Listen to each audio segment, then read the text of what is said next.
I just went up to Terry Thornton to introduce myself because I have been on interviews with her in the past, but through live stream, so we were in different locations, and I haven't been able to really talk to her that well. So this was the first time in introducing myself, and she said that she can understand as a mother why I'm here. And one of the issues that I brought up to her is that she could imagine how discouraging it is that when one of their very high recognized confidential informants, who he's no longer a confidential informant, he is somebody that went through the debriefing process, and somebody in CDC is allowing him to make YouTube videos and write books, and he's reached this stage of fame and notoriety, and we have court documentation that he himself has raped young men in prison. So IGI is being trained by a pedophile rapist and an alleged very high profile gang leader that he himself proclaims he's a cold-blooded murderer and everything else.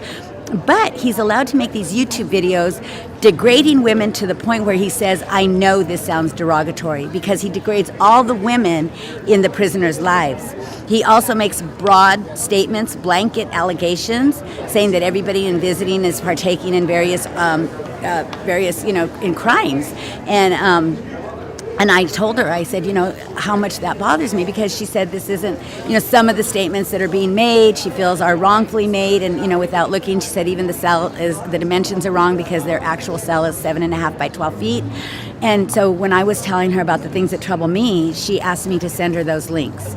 Yeah, please send me the links. Yeah, send me those. I like to.